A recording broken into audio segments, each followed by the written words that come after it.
Okay. Can you just jump up on that camera and make sure that I'm in the right spot? You are on the right side of the middle square. So should I move left or right? No, I think you're fine there. You're like almost centered. Is that where you want to be? Perfect, yep. But I don't know. All right. I'm not a professional.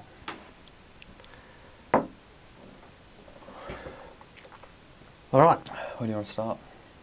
Well, how about you? Let's start with, let's just go through. So, basically my understanding of what we're going to do is there's a bunch of areas that you want to discuss and go into the weeds a bit in, if you like, right? Okay, so what we'll do is let's talk about what those things are, because then we'll need to pull them apart a little bit and work out a bit of an order and et cetera, and then we'll start with some basic frameworks and understanding, some definitions, some groundwork, if you like, right? Some foundations, and then we can kind of build out from there, yeah? Okay. All right, so what do you got? In no particular order. What is inflation? Okay. How government money works, bonds, and the function of a country's dollar. So, it kind of will encompass like interest rate, what that means when the Fed are messing around. Can we say, okay, so we're really talking money and inflation, yeah? Yeah, and money, printing and how they all do that. I guess the next version of that, like fiat currency and banking, how that actually works, fractional banking and stuff like that. Like I have a surface idea of how I think it works, but how they operate, and then how they operate with the government bank as well. The Reserve Bank? Reserve Bank, yeah. GDP, how that's calculated, how it's measured, when and how, what's included, how accurate is it. And then in that same vein, taxes, tariffs, subsidies, or the government intervention in business. Yeah, everything around that.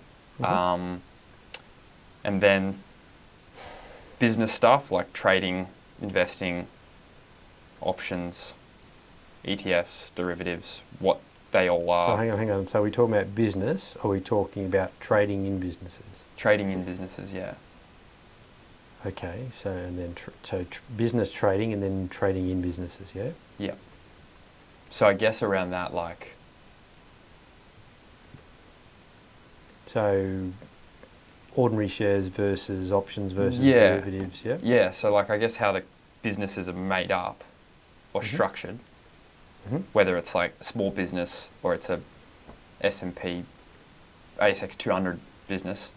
Right. And then I guess private versus publicly listed companies, and then how publicly listed companies, like how their shares are traded. So primary, secondary markets, that sort of stuff? All that stuff, which I have pretty much no idea about, besides you can own parts of companies. And then that kind of moves on to commodities, like oil and gold and stuff like that, and how they're broken up and traded and stuff like that.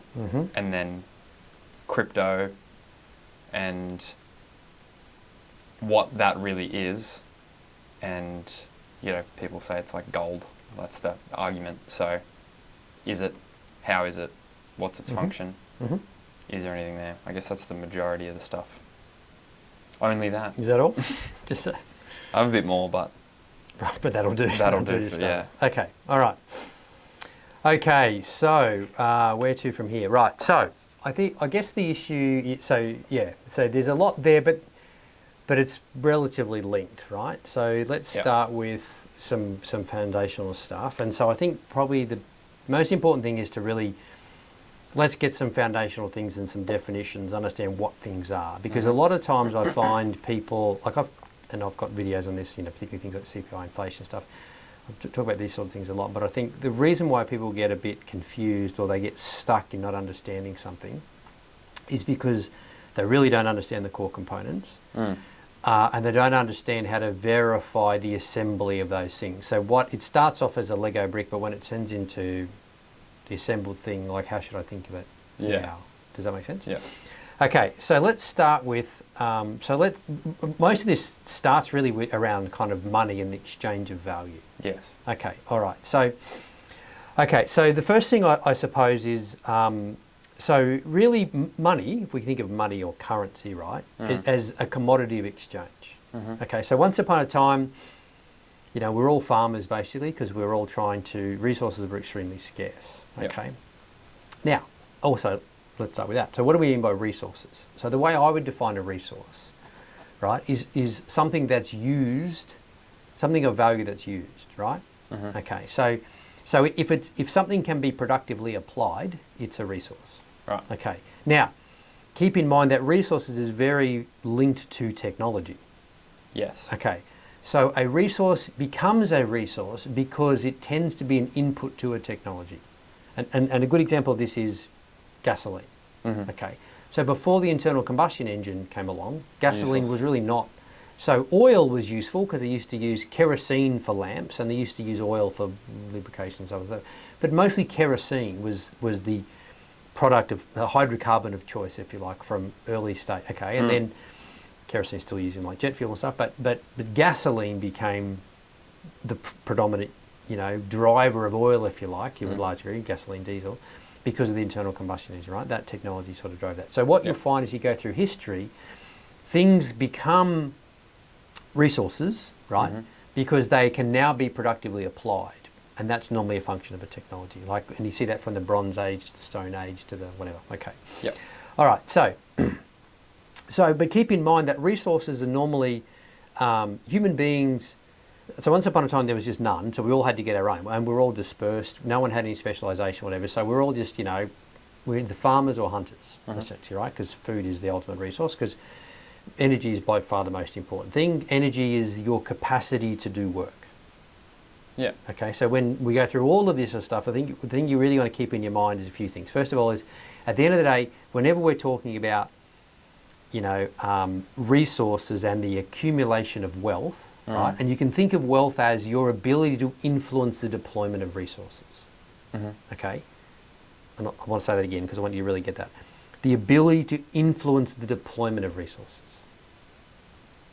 Okay? Right. So you're wealthy because let's go back to medieval times, you're the king, okay, and you can tell people, I want you to do X, Y, or Z, and whatever resources are required to do so, that are, as long as they're available, they'll get deployed by your will. Yeah. Whether you own those resources as the king and crown or not, you could, for example, pull together an army and send them off to war and use those resources, those soldiers, you have influence. Now, provided they agree, Sure. right? So the king is very, very wealthy, not just because of the land he owns or whatever sort of thing, but because of his ability to influence the deployment of resources, and in many cases, arguably other people's legal resources, right? Yeah, well, the land would be a good example of a resource that he can deploy. Well, he might already own the land, but let's say the land's owned by a lord, okay? But he can direct the lord, first of all, he can collect taxes, which is essentially, think of taxes as taking some of that productivity, right? And we'll get into that when we talk about government taxes and all that sort of stuff, right? But think of wealth, ultimately, I guess, is your ability to influence the deployment of those resources. Yeah. Okay? So you might not actually be doing it, but you've got the ability to influence it. Yep. Does that make sense? Yep. Now, some of that comes from essentially the exercise of power, and some of it comes from, it all comes from power, right?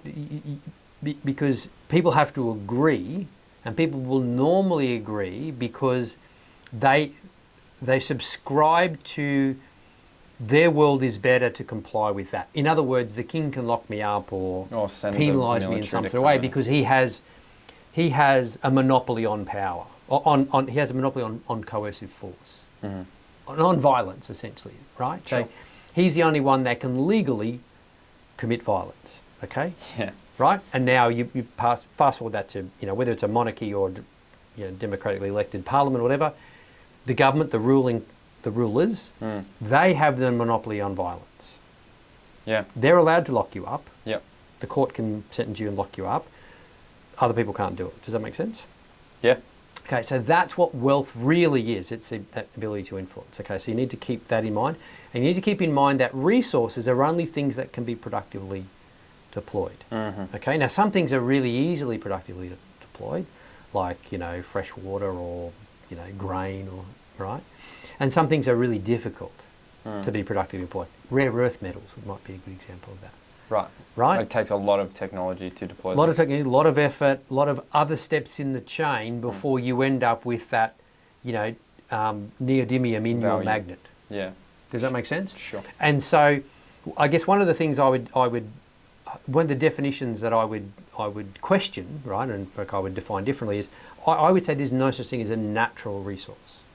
Right. Okay, because resources as we know them, the thing that's being productively employed is always the result of a process. Sure. Even energy is always the result of it. There's no way you can go and grab energy. No. And that does what you want in that form. Even if it's food, you need to eat it, and the process of eating and digesting that food turns it into your ability to move around. Yeah, well, all of the energy on Earth has come at some point from the sun. Almost all of it. Slash the core. Nuclear. Nuclear doesn't. Which then the sun is because of the nuclear I guess the sun created the elements in the first place, so yes. Yeah, 100%. Yep. So it's like everything has come at some point from a transfer of energy from somewhere Everything else. is a process, and at any point in time, you're really just intercepting that process. Sure. You might be influencing where it goes or whatever, but it's a process that created the opportunity for you to get the energy, and it's a process that will deploy that energy for you. Okay. So most things are that way. And so it can be tempting to look at something and say, that copper is a resource because the copper, it's available to me now, it can be productively employed. But it's a natural resource because it came out of the ground. Nature made it. Okay. Now, to the degree that nature, the sun, etc., made the copper, it didn't make the copper that you're now deploying in your copper wire. No. That it made the copper in the ground that then had to be dug up and refined and processed and turned. Does that make sense? Across the world. Okay. So there's no such thing really as a natural resource. You could maybe say oxygen. Maybe oxygen's the only true natural resource. Even water, right? Because almost no water is available where you need it, how you need it. Yeah, what is the eggs in the cake a natural food, and then the cake is still a natural food because it came from because it was assembled by somebody. Yeah, right. Yeah. So and again, is the egg natural because those chemicals were arranged by an organism, whereas if you're raised internally in an organism, whereas if you mix them up in a lab and create a bunch of proteins and aminos and whatever, it's unnatural. Right?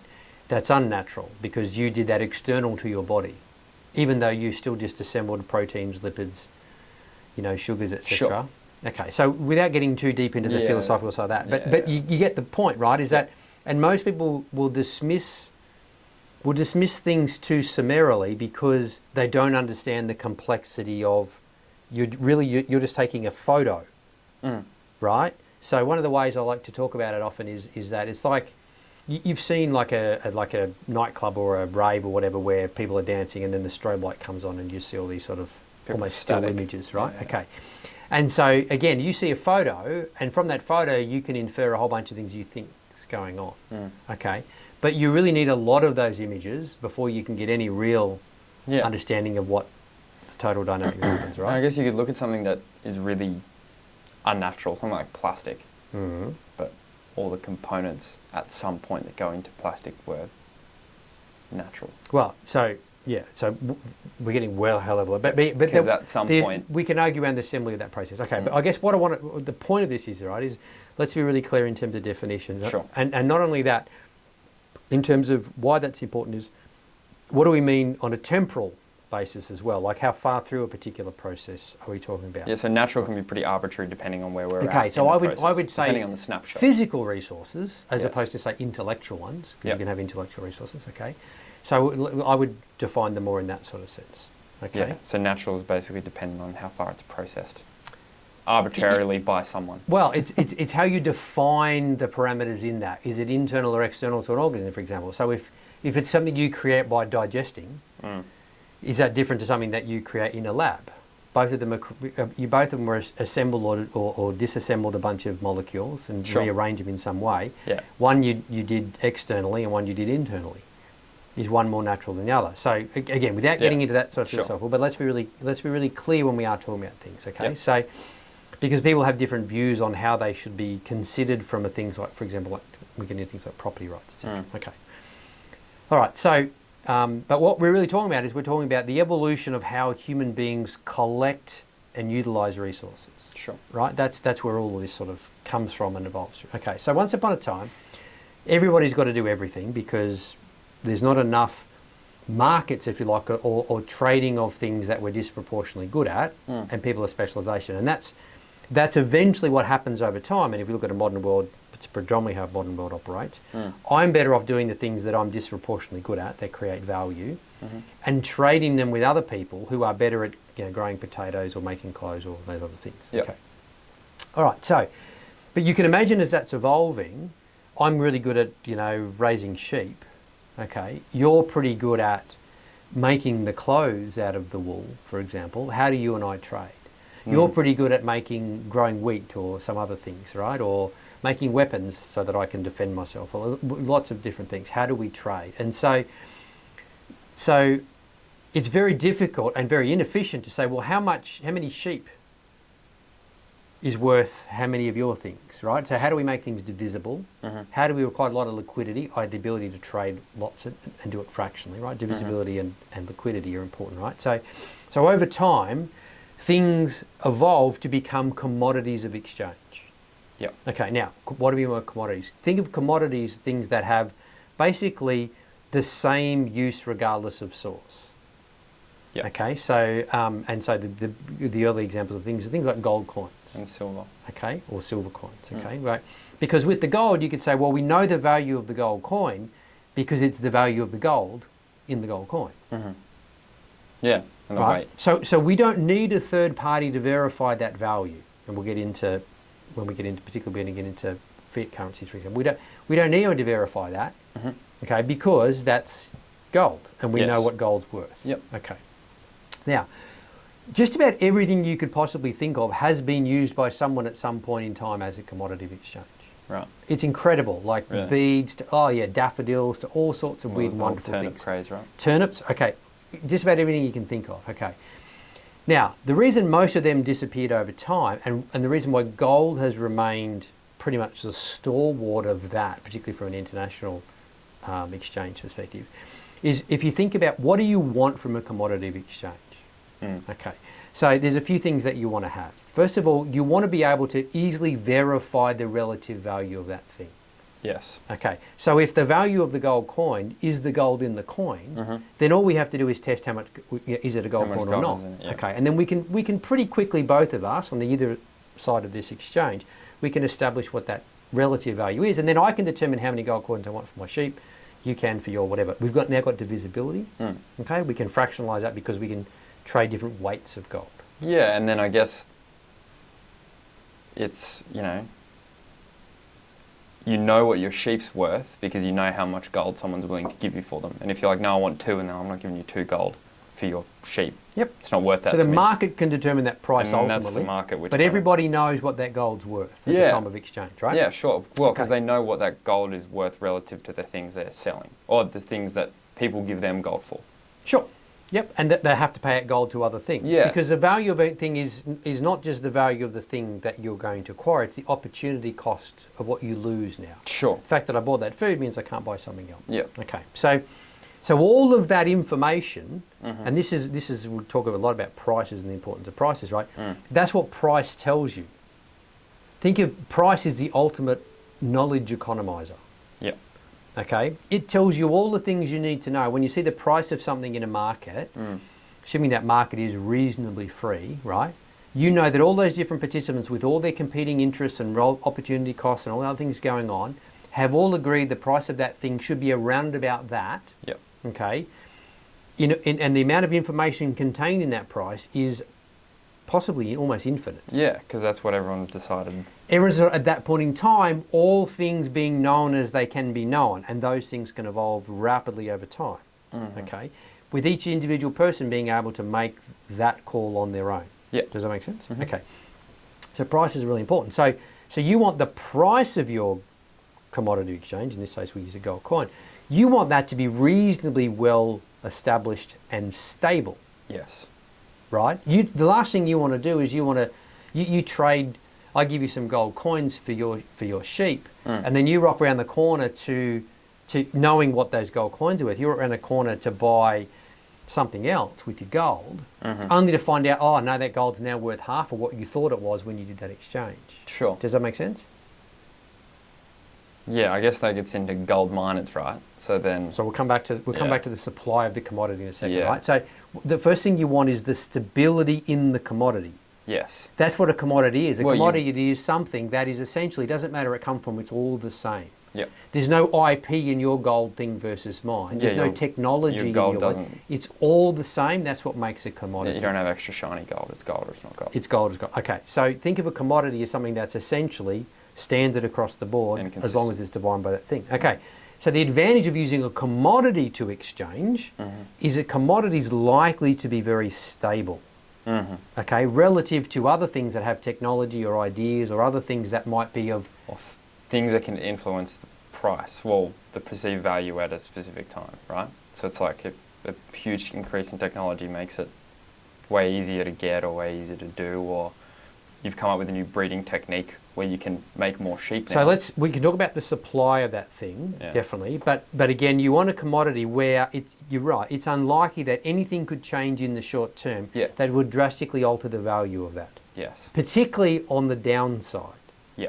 Okay, because you want to know that when I sold my sheep, I was expecting to be able to trade those sheep for whatever basket of goods I ultimately want. I'm just using gold as a middleman to do all those things. Ultimately, I don't want any gold Yeah. because I can't. Gold's not a resource. No. It's think of your commodity exchange as the ability to acquire resources. That's what it is. It's a store of value Yeah. with the idea of that gives you future purchasing power. Right. Okay. So, but everyone has to agree that gold is the thing. 100%. 100% they do.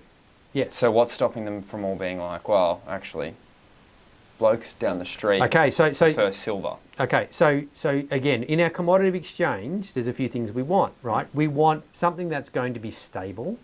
We want something that's essentially universally acceptable.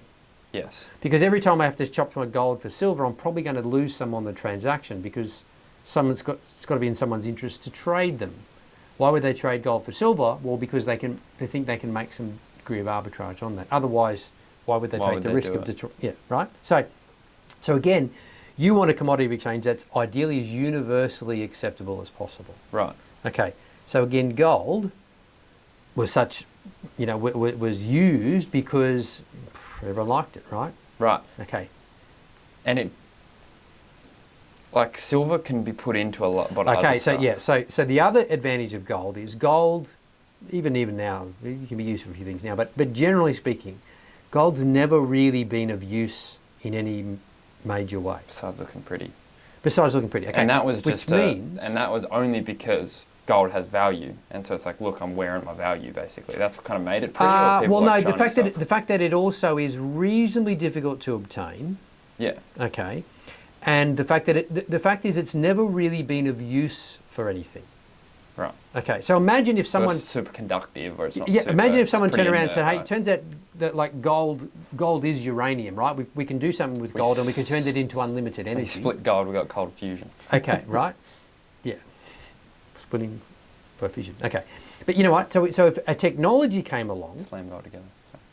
right? Yeah. If a technology came along that fundamentally changed the use of gold, well, then that would. Yes. But because gold has been very unlikely and no one's found anything realistically, right? It's a very good conductor, but not necessarily better than copper and so on. Okay, so gold really hasn't had any degree of technological use. Right. Okay, therefore, the vast majority of gold that's ever been mined and acquired Yep. is still available for use. Right. Okay, it hasn't gone into things that have essentially been buried in the ground Does that make sense? Yeah, and even your jewelry and stuff you could melt down and use Correct. as gold Very, coins if you very wanted easy to recycle Mhm. if it has been used in. And if it's pure, assemble it's it somewhere. infinitely meltable. But even if it's not pure, you can separate the other yeah, the other alloys. And where stuff, right? silver and copper and stuff can be put Oh in. no, they same thing. Still They the same. can be. But the thing with silver and copper in particular, and particularly copper, is, and because copper was definitely used for coins, but copper has so many productive uses. Yeah, Okay. Yeah. And so there's so much copper that's being productively used. It's not an ideal commodity of exchange compared to gold. yeah, because gold's easier to, yeah. Okay. Because you No, don't no, have to strip because- all the copper out of your walls if you want. Okay, Yeah. because a lot of copper is not in circulation. Because it's being used. It's being used. Yeah. So if the price, so you could flood the copper market reasonably easily, Which would affect the price. which would affect the price, Which means it's not consistent. which is another not commodity. going to be as stable as gold, where gold, the increase of the supply of gold globally is never more than 2-3% per year. So even if you found because mining gold, it's really hard to find enough to really affect the global supply. Now it is, yeah, because so much of it, not just because so much of it's been found, but so much of it's been made available and is still available. It's in gold stuff that you can access. Right. It's not caught up in turbines and wires and, machine By parts and 2063, vehicles. we're going to run out of gold in the Right. Earth's crust. So gold's been a great commodity of exchange for that reason. It has stability in price because it's a market that can't be easily be flooded. You can only add a small amount of it year after year after year. Yeah. Okay. And it's also easily verifiable. You don't need a third party to verify. No, and it's Okay. very easy to check if the gold is gold. Correct. Yeah. You don't need a third party to verify. Yeah. Okay. So gold's been the Bless you. Bless you. so gold's been most universally the preferred commodity exchange for that reason. Okay. Okay. Because it's easily verifiable, et cetera, and you know if you have it. Okay. And it's been reasonably stable. Okay. But as I said, almost everything else you can think of has been used as a commodity exchange at some time, especially Right. And silver. so over the gold's, I guess, it's not like we haven't tried with other things. Gold's just stood the test of time. We've tried so many different things. Correct. 100%. Okay. Yeah. Including even tulips, right? Crazy. Okay. So then once upon a time, and I won't go through the history of this per se, but basically what happened is some of the downsides to gold, right, is it's heavy. Okay. Possession is 10/10 of the law. Sure. You literally steal someone's gold, you got their gold, right? Yeah. So gold is a very difficult thing to transact in large volumes. Yeah. Okay. So gold might underpin your currency, but then eventually what happens is countries started to issue currency backed by gold. Yeah. Okay, so they said, okay, well look, we've got X number of billions of dollars of gold. We'll issue currency which is redeemable for a value of that gold. Yep. Okay. And so you go from being what is basically a hard currency, the physical gold itself, Yep. to a backed currency. Yep. Here's currency backed with gold. Okay. And then you move into fiat. We'll talk about fiat in a second. But the next evolution of a currency is normally that. They say, well, look, rather than you having to worry about gold and being sold whatever, now we can convert this to dollars. We can print these dollars. We'll have right? a giant vault. Yeah. Okay. And now some third party, in this case a bank, will hold the gold on behalf of and issue essentially think of now that currency as a bit of an IOU. IOU gold. Yeah. IOU. And you can all trade those bits of currency because they're light, easy. you know. Yeah, and it's like, here's, look, I got 10, And you don't have to worry 10 about going and gold exchanging worth. gold all the time. Yeah, Okay. And as long as the king in the early stages, right, or the government backs that currency with real gold, then in theory all you've got is now you've still got the same commodity exchange. It's still gold that you're exchanging. Yeah. You're just doing it in a Without much having more to carry it all around. efficient, low risk manner. Yeah, and so Okay. if it's backed, and I guess you have a small town, and they have a bank that has all the gold, Yep. and the bank's given everyone cash as like this is your gold, but it's lighter. Yep. When the government or the king or whatever says it's backed by gold, if everyone in the town goes, no, actually I want my gold back, they can go to the bank, And they get the gold. and the amount of money in circulation in the town is the exact amount of gold that's in the bank. Correct. And as the bank gets more gold, they can issue more currency. Yes, but Does that they make sense? can't. But they can't issue currency if they don't have the gold for it. No. That's where we get into So it's only when people deposit gold can they give them the the Correct. currency. Yeah. Correct. Yeah. Okay, that's when you have a backed currency. Ain't happening like that now. Okay, but then you move to the third, because then the argument becomes, well, that really is just a promise of gold, Yes. that dollar, right? And so as long as that promise can be honoured, it doesn't really matter, right, how much gold the person backing it has, as long as they have a very high likelihood of being able to repay. Because the chances of everyone going to get their gold at one time is really low. Yeah, so the Brits did this after World War One, right? Yes. Is they actually had this whole campaign where they basically, and I think they even passed a law in the end, but basically they basically made it illegal for people to have gold, right? Because they needed money because they were funding a war, right? Mm. And so they could print more money, they basically essentially confiscated. They made people sell their gold to the government So how and much? issued currency. So when did currency stop being backed? Depends on the country. Mm. Okay, but basically 100 years But ago, none of them are now. basically about, essentially, yeah, Yeah. they're all fiat. So we'll get to that. Yeah. But so about 100 odd years ago, right, is currencies, and this has happened many times in the past. Like there was continental dollars back in the US, and there's been lots of different versions of currency along the way. Mm. And what happens is that commodity exchange no longer becomes backed by hard assets. Mm-hmm. They just become essentially promissory notes. Mm-hmm. Okay, and then eventually people go, you know what? I don't believe I'm ever going to be able to redeem the value of that, and that currency falls over. Right. So again, the South had their continental, I think it was, Right. currency back before the Civil War, right? Right. And they just keep printing it to fund the war. Yeah. Okay. And then it's not worth There's it. not enough gold there, and that works fine while everyone agrees. And as soon as people don't agree anymore, that And then currency everyone's disappears. like, yeah, there's Okay. no way there's enough. Right.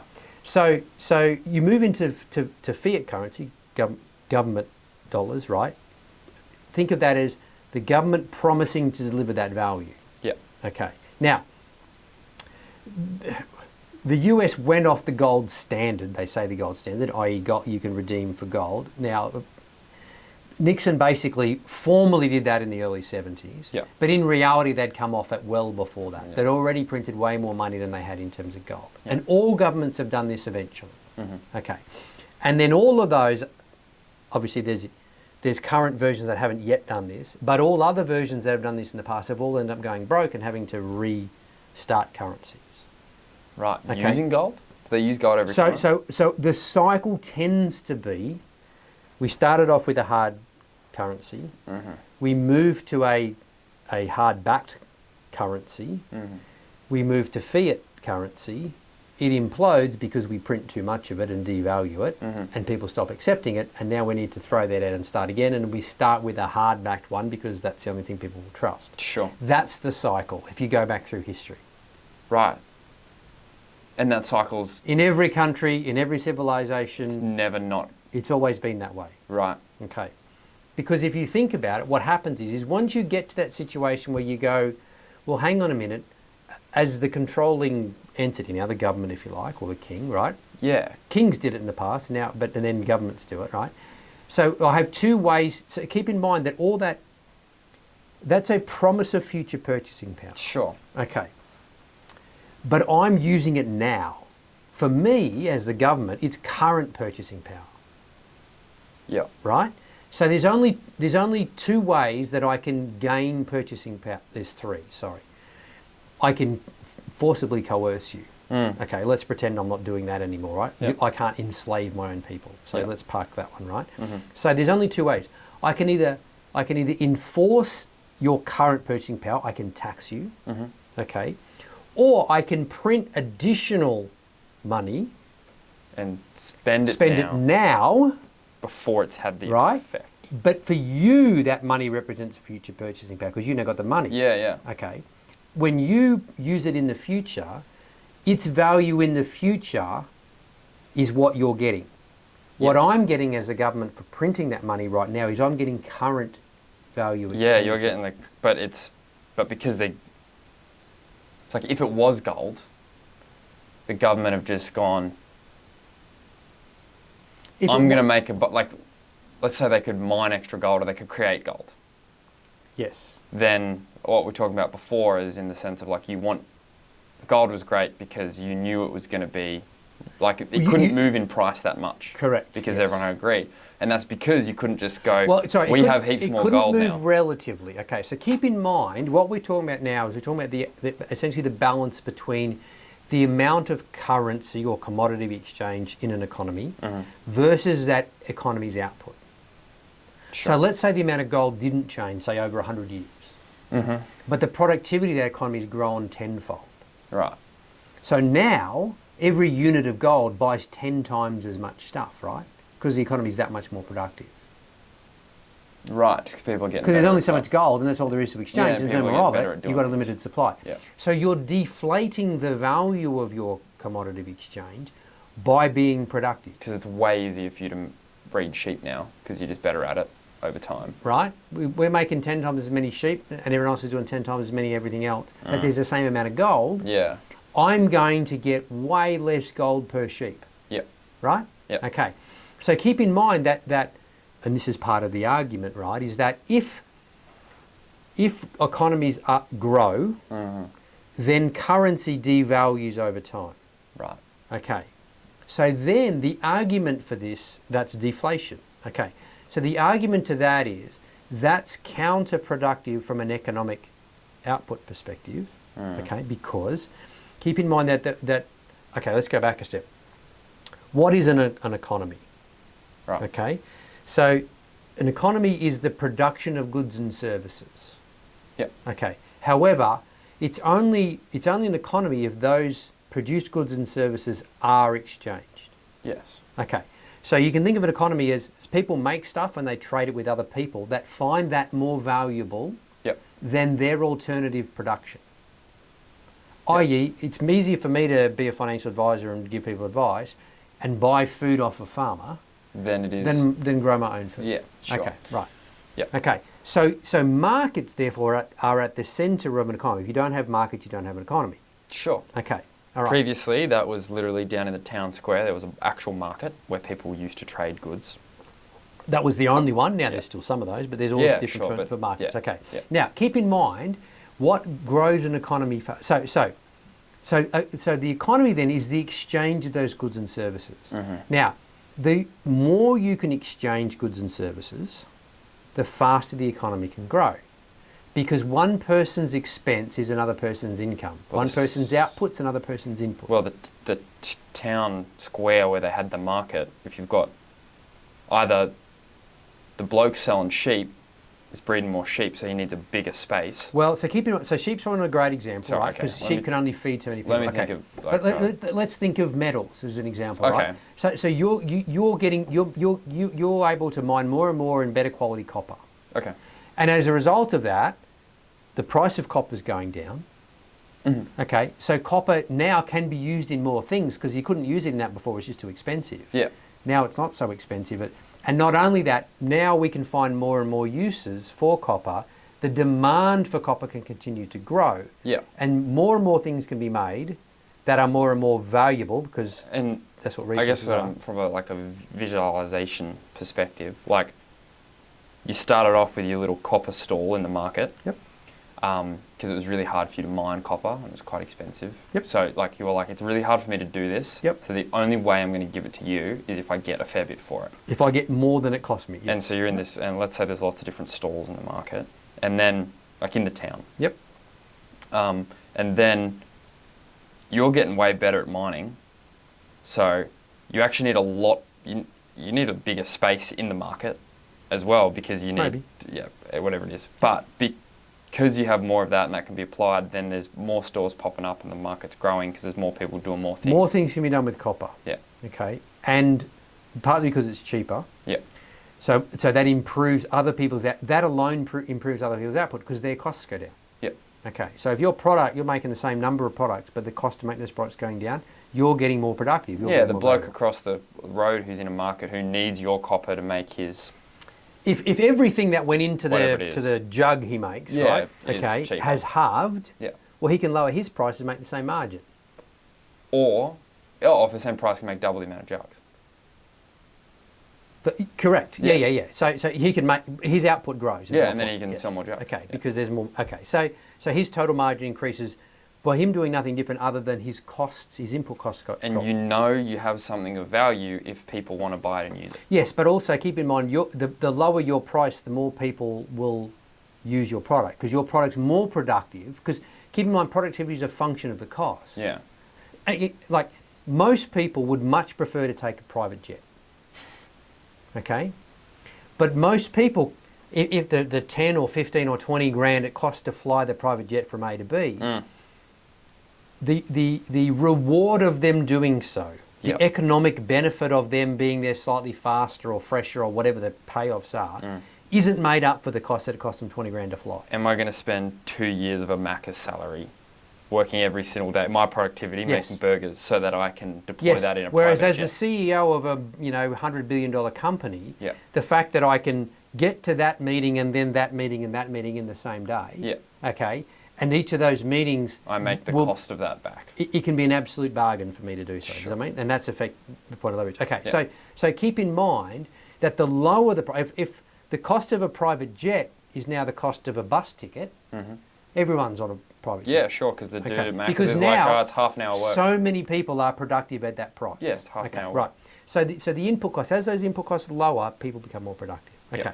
So, but the argument against a fixed amount of commodity exchanged, fixed supply, okay, and it is by definition are deflationary, Right. okay, and therefore the incentives for people to trade are negative. Because if I've got a kilo of gold, and today that buys me, $100,000 worth of stuff, Yeah. but the end 12 months time, because the economy is growing at 10%, it will only cost me $90,000 worth of stuff. So I'll just wait. So why wouldn't I just wait 12 months, and then then everything will be a lot cheaper? So now I don't trade. Remember my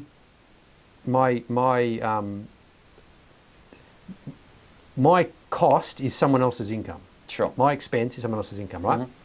So that velocity of money, it's called, right, doesn't move around as fast because of that incentive. Why would I buy that now when I know later That's it's the cheaper? argument. Yeah. Now, the counter to that is, well, why would I wait 12 months when the thing I'm going to get now is productive at that price? Then I'm going to get it now, and I'll be sure I would have been more productive if I'd been able to buy it 10% cheaper, but I can't. No. So it's an irrelevant argument. Yeah, yeah. And also, everything's 10% cheaper. Sure. So, But I had the opportunity to make 20% by buying that thing, and sure. Yeah. does that make sense? Yeah. So it's one of those things that it sounds good in a third experiment, but doesn't. It doesn't. What would you say? It doesn't survive real world application. Yeah, well, But it's like, I'm not going to eat for 2 years because food's going to be cheaper. Well, you starve to death. So it's certainly going to change the prioritization of where you allocate your resources. Yep. If some things are going to be a lot cheaper in the future, you may well hang off on Wow, I those feel things. so right? backwards for it now. It's like, I'm going to buy something later because it's going to be cheaper. But Well, here's the well, thing, now and it's we can like- get into when we look at some actual numbers if you like. But we've already had a few decades now of experiencing that at a substantial level, especially in the developed world. Definitely, yeah. Because anything with technology in it gets exponentially cheaper rapidly. Everyone has an iPhone. Yet, where do people disproportionately spend their money? On... Things with technology. Yeah, yeah, yeah. Oh, it's... People don't have that many more cars or houses. Not than everyone they had a once NASA supercomputer in the 60s. Right. Because it was very... But now they very- have it on their wrist, they have it in their pocket, they have it on their desk, They they don't have even- one they at don't even home, they use have it. one in the lounge room. Yeah. Okay, right. So technology is actually the counterfactual for that, right? And people will go, oh, but my iPhone's more expensive than last year, therefore the price is going up. Well, we'll get into when we talk about CPIs and that sort of stuff. But that's that argument against we must keep the price of the commodity of exchange positively stable, i.e. there must be a small degree of inflation to counter deflation, because deflation hurts an economy. Will stop people from growing. Yeah. Okay, that's the argument for it. Okay. There's a few other ones, but that's the only one that makes any sense. And even Sure. that doesn't survive contact with the enemy, right? Doesn't survive real world application. Well, it would just... all it would do is... would you'd prioritize different things because there were things No, 100%. you definitely need because you need them now. No, 100%. Well, even things you want now, right? Yeah. People don't stop spending because of the influence of future pricing. But we can already see that, and behavioural finance studies left, right and centre will show you that delayed gratification becomes worse as options increase, right? Yeah. Okay. So, however, that's the argument. Mm. Okay, so that's the argument for whatever our commodity exchange is, it should be slightly inflationary, and therefore we want inflation between 2 and 3%. And is it hard? It's hard for the deflation to be massive, right? Like it would be. It is in a world dominated by technology, yes. Well, sorry. So keep in mind that technology itself is already seriously deflationary. Yes. Okay. But that every time you buy a new thing, we'll take cars as a good example, right? Every time you buy a new car, even if you're paying 40 grand still for that small SUV or whatever it is, right? Like, let's use 20,000 as an example. So your mum and I bought a Pulsar. Our first brand new car was a Nissan Pulsar. It's like 20 grand. We bought it like when we first got together, so like 30 odd years ago. Okay. You can basically still buy roughly that car today for about 20 grand. Right? Right. You can buy that size car, base level. You can buy a thing. 2024 Nissan You can Pulsar. buy a, not a Pulsar anymore, but you can essentially buy that car for somewhere around about 20 grand. Sure. Okay. But those two physical things, night and day. Sure. Night and day. The between new one those two drives things. itself. Same number Yeah. of wheels, that's about it. Okay. Yeah. So technology, so not only has the price not gone up, okay, so it's been static arguably, right? It's been massively deflation because of what's had to go into that car to sustain that price. And it's not like you can't get a 1990s Pulsar if you want. Of course you can. Yeah, yeah. And that is way cheaper. That'd be like $100 now. So Yeah. Crazy. Yeah. Yeah. A few $100. But exactly. But that's a deflation. That's a deflating or depreciating value of the thing because of And its so use. it's just how, like, I guess, entitled we feel to the... Well, no. So keep in mind that particular, like a 1990s Pulsar, is only worth, I don't know, a couple of grand because it itself has depreciated. It's physically worn out or whatever Yeah. over time, and also the comparative to what you can get for 20 grand now is. I guess if, let's say, there was a car company and there were no standards and safety stuff or whatever. Like, if you were a car company and you were like, I want to make really cheap cars and I'm going to make brand new 1990 Nissan Pulsars, that would be not 20 grand today. No, but the thing is, right, so we can get into this more when we get into the business sort of side of things, but as a business, you don't necessarily want to be selling things at lower and lower prices all the time, okay? You want to be selling things cheaper and cheaper, but it, generally speaking, you'd know this from doing your own forecasting and stuff with Gravity, right? Yeah, yeah. You want a degree of, what would you say? You want a degree of predictability in your future revenue. Yes. So you don't want your prices moving too much because then that puts variation into that future revenue calculation. Yeah. So you're way better off throwing more value in to Yeah. maintain price Yeah. than you are only dropping prices. Sure. Does that make sense? Otherwise you drop them. Because the more your revenue goes up, fixed costs and some of the, the variation of that in terms of the way business works, that's getting to the very advanced. Yes. We'll get way down the track. Yeah. But as a business, it is absolutely in your interest always to sell at the lowest possible price. Yes. Okay, and we can talk about why that's the case for all businesses and the variations of that when we talk about businesses. But okay, but keep in mind, going back to that productivity thing, as the economy gets more productive, the price of the commodity is going to deflate Yeah. if you don't create more of it to grow at least the same rate that the economic output's growing. Yeah. Okay, so if economic growth was, say, 3%, you would need your money supply, your commodity of exchange supply, to grow at least the same to try and keep the price. So you need to mine 3% more gold. Bingo. Yeah. Okay. So, if you don't, prices are going to drop. If you get more of it, prices are going to go up because there's more gold chasing the same or less products and services. Right. And so people really, they want everything to stay the same. So they're trying to balance it. No. People don't... Sorry. People make arguments around what they want. The reality Yeah. is it doesn't actually matter, right? if you're living in a world that operates that way, you operate accordingly. Sure. If you were living in a world that didn't operate that way, and this is one of the problems with economics, right? Economics often ignore what Keynes called animal spirits, right? Is that the idea is that if you change a variable within the equation, if you like, that's going to upset things without recognizing the fact that people will respond with behavioral changes that will offset that. So in other words, go back to the example. So if prices are genuinely deflationary, because there's been periods in the past where it upset economic growth in various ways. But what's not clear in those things is that deflation was actually a sustainably negative economic outcome. Right. Okay. Now, lots of economists will argue how terrible deflation is and things like stagflation, that sort of things. But they make, in my view at least anyway, they misunderstand, right, that economic output is a function of productivity first and foremost. Yeah. Do people have the ability to deploy themselves in ways that are productive? And again, going back historically, okay, and I'm talking decades, if not more, ago, there wasn't that many ways to be productive. No. Okay, so if the factory really did shut down, all those people, it was very, very difficult to redeploy that labour productively quickly. Yeah. Okay, as economies get more diverse and more connected to other trading opportunities, the ability to redeploy labour productively increases substantially. Yeah. Okay, so in other words, now if you shut down the factory, They go those next people door. can very rapidly be redeployed in a productive way. In fact, one of the reasons I would argue, one of the reasons that historically that has been more of an issue is because things were often, let's say, artificially propped up. Right. Okay, businesses that really weren't productive anymore were maintained because the unions or the government or some other self-interest artificially promoted. We'll get into this when we talk about tariffs and some of those sort of things.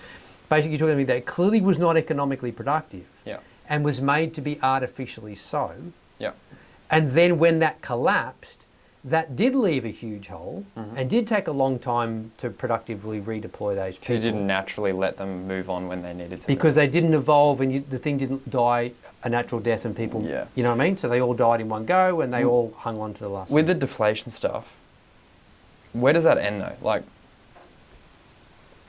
you have, let's say, your copper, you're in your market, and your kilo of copper is worth a kilo of gold. And then you get better at that, and let's say you can make 2 kilos of copper, so Yep. that's now worth half a kilo of gold. Yep. And you keep getting better at that until you're making hundreds of kilos of copper. Like, is there a point where it's like, oh, now my copper's worth 0.00000001 gram of gold? Well, it depends on the thing, Does right? everything head to free? So it And then why would you work if everything's free? Okay, so you could get to the point where some resources have become so commoditized. We could go with water. Okay, so water is a function of energy. Yes. There's for all intents and purposes an unlimited amount of water on the planet. Okay, water is only scarce because it's in the wrong form and in the wrong place. Okay, but there's more than enough of it. Sure. Okay, and so if you move it and treat it, then there's unlimited amount of water. In fact, we can even combine things to make it now. Okay, so, well, that's always been possible. Okay, so access to water is an energy problem only, Yes. and therefore it's an energy/technology problem because technology leverages energy. Okay, Right. okay. So let's say we get to the point where energy becomes so relatively abundant that the cost of transforming the water from where it needs to be into the form it needs to be now is so economically cheap that water is essentially free. Okay. Right. Think of the amount of economic output, because again, whenever you think of money, think of that is somebody's productivity. Oh, well, I guess there's less productivity that goes into making more water. So now almost nobody has to do anything, because now it's robots run by AI Yeah. that are doing all this for us. Nobody has to do anything, and we all have as much water as we could possibly want everywhere in the world. Okay. Yeah. Now that's extremely plausible, in fact, will almost certainly happen at some point when we get energy degree that degree of Because abundance. it's so cheap. Because energy is so cheap, Mm-hmm. okay, because we're so good at making it, okay, and therefore we are therefore so productive that the cost of water now is basically zero. I'm trying to think of something where that wouldn't work. Well, so keep in mind that not everything is abundant enough for that to be the case. Yeah. So most things, we use copper as an example, right? So copper, the cost of extracting copper is not itself fixed. Okay, super quickly. Right, so then deflation, I guess, is only dependent on how much more productive you can be in that thing, and Correct. and depending on the thing depends how much. Like, so for water is a good example of there's a clear path. Let's say all you need to make water is energy. Yep. And we have a clear path to abundant energy. Yep. Let's say Yep. we've cracked it, and nuclear, we have unlimited energy. Yep. Which means it's really easy for us to make unlimited water. Yep. That could deflate down to a rounding error. It's basically free. Yep. But let's say copper. Maybe copper's not a great example, but No, copper is a good example. it's like Okay. there is only so much of it, Correct. so right? it can only deflate. Like, And the cost of keep in mind that all resources are a process, right? Yeah. The process cost of turning the potential copper, the natural resource is potential, right? yeah, Into an actual resource, usable copper. Okay.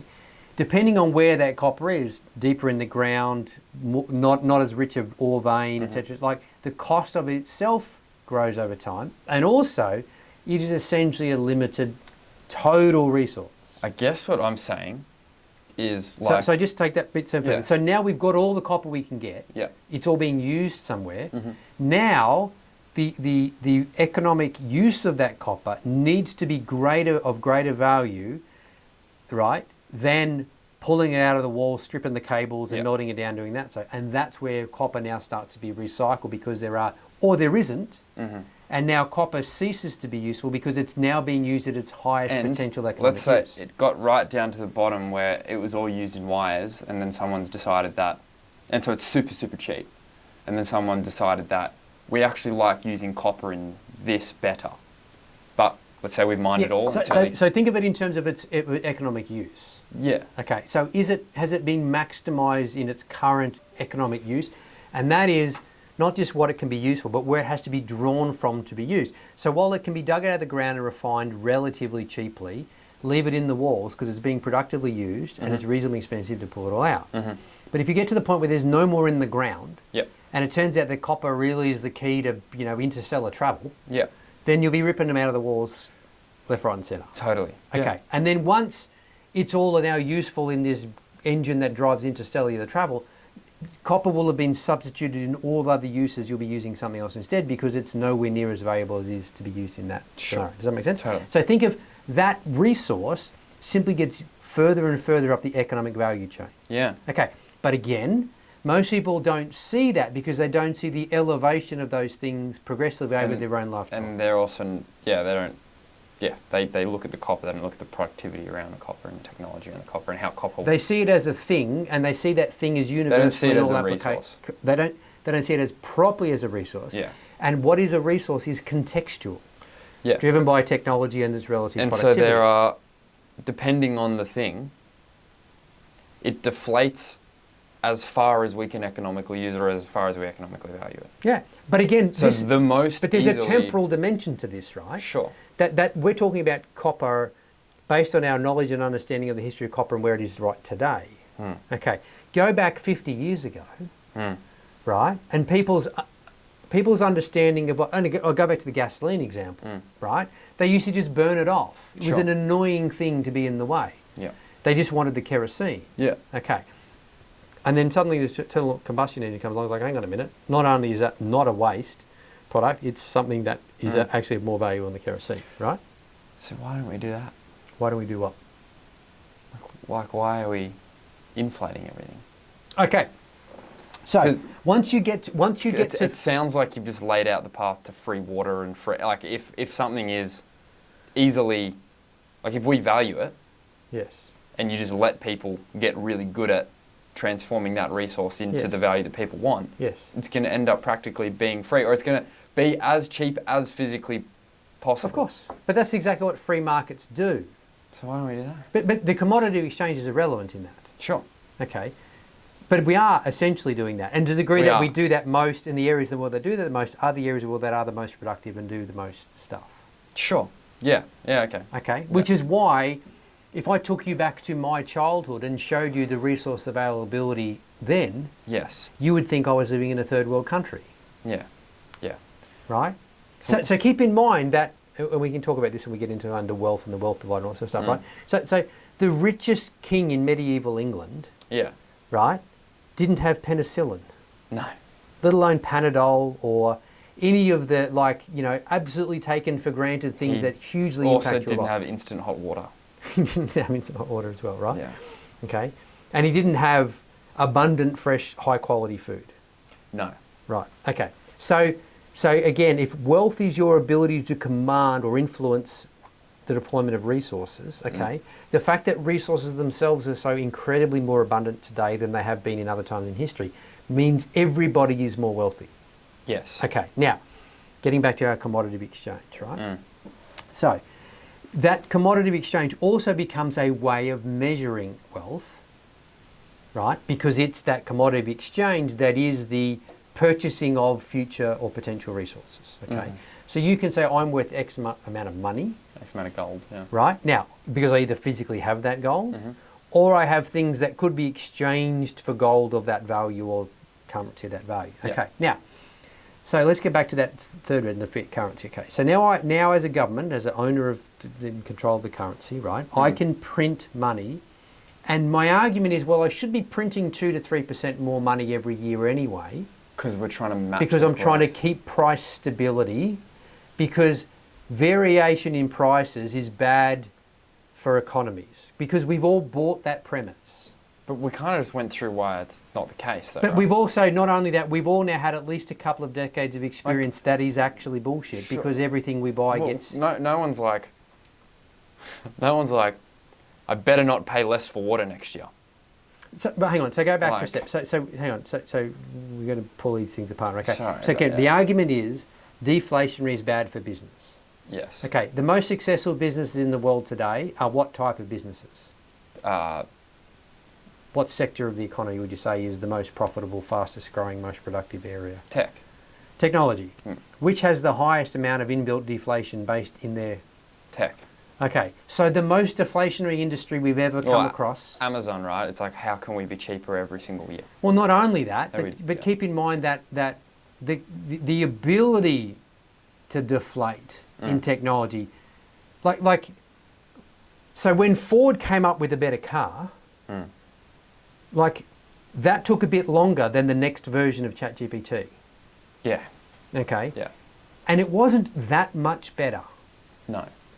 but GPT-3 to 3.5 and 3.5 to 4. Is Right, let leaps- alone leaps even and maybe bounds. not the last couple of iPhones, but you know what I mean. Like, Yeah. like this iPhone now. well, iPhone 2010 iPhone versus a 2020 iPhone is a yeah. Okay. yeah. All right. So the most deflationary industry we've ever had, okay, is by far the most economically productive, Yes. despite its inbuilt deflationary problem. And not only that, that now infects all other industries. And right? and that's because people think because the iPhone costs more next year that it's the price of tech is going up, but the features and the value and the everything price. that goes into Hang that. on. The price of tech is going down. Yes, because of how much you get into. But sorry, let's not. So the idea. So let's go back to our car example. So Nissan are making a Pulsar for 20 grand. Yes. Well, we'll use BMW as a better example. The 3, 5, and 7 series. Sure. Okay. So BMW introducing the 7 series. Okay. And therefore the price of BMW cars on average have increased now, because there is a more expensive car to buy.